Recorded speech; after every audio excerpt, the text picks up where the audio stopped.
Have you ever been there? You're lying in bed, your body is just completely wiped out, but your mind, well, your mind is running a full-on marathon. It's in those quiet, kind of strange, sleepless hours that some of the biggest questions in the universe seem to pop up.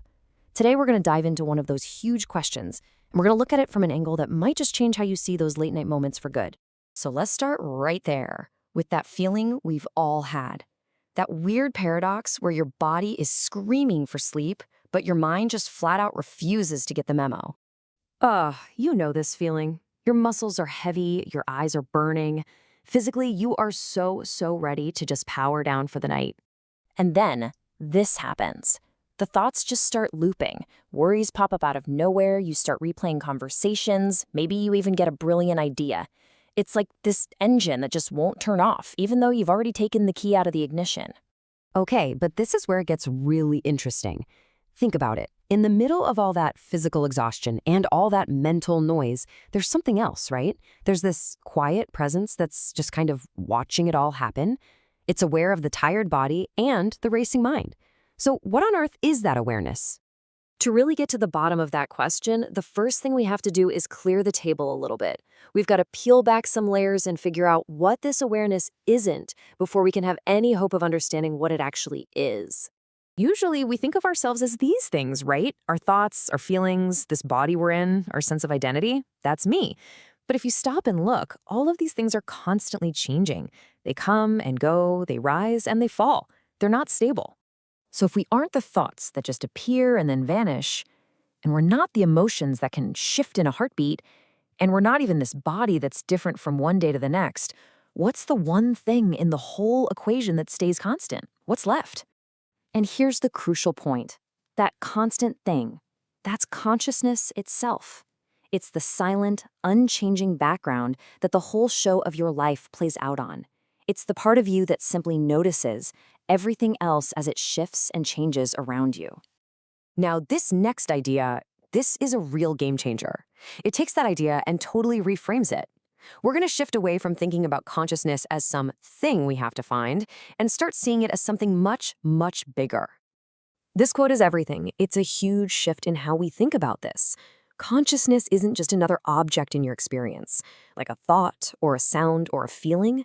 No, it's the very space, the field where all those things get to appear in the first place. It's like the screen on which the movie of your life is playing.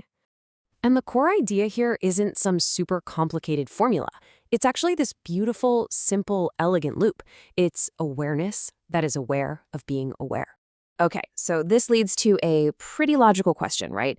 If consciousness is this fundamental thing, if it's basically everything, then why can't our fancy scientific instruments just, measure it? And that question right there, that question reveals the whole paradox. To measure something, you need boundaries. You need a start and an end point. But how in the world do you put a measuring tape on something that has no edges and is literally everywhere? Well, here's the key distinction we have to make. Think of it like this. You can't really measure the ocean, right? It's just too vast, but you can absolutely measure a wave. You can't measure the wind itself, but you can see the leaves rustling. It's the same idea. You can't measure the infinite source of consciousness, but you can measure its finite expressions. So when you hear about scientists measuring brain activity related to consciousness, this is what they're actually seeing. They're not seeing consciousness itself. They're seeing these temporary moments of order that bubble up within it. They're measuring the stable, predictable patterns, the coherence that emerge from that infinite field. I love this quote because it just nails it. We're not measuring the source. We're just measuring a snapshot of its behavior. We're measuring the shape of that coherence, a moment where consciousness agrees with itself to form a pattern, but we're not measuring the thing itself. To make this all a little less abstract, let's bring it down to earth with a really powerful example from one of the greatest scientific minds that ever lived. This is about Albert Einstein, and it's so fascinating. He didn't begin his big discoveries with a bunch of complex equations. Nope. He started with imagination. He started with this deep, intuitive feeling for how things ought to fit together. He was looking for that underlying coherence, first and foremost.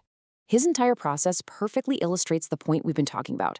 He first had to sense the elegant, hidden organization of the universe. It was only after he grasped that coherence that he could develop the mathematics to describe it. The recognition of the pattern had to come before the measurement. And that brings us right back around. We're full circle. We're back to that sleepless question we started with, but now we're looking at it with a completely new set of eyes. So here it is, the ultimate question. After everything we've talked about, how could anyone possibly put a number on the unquantifiable, on the source of all things? The answer is so beautiful and almost shockingly simple. You don't. A very act of trying to measure it means you're misunderstanding what it is from the get-go. And this, right here, is the final crucial takeaway. Consciousness isn't a problem for your brain to solve.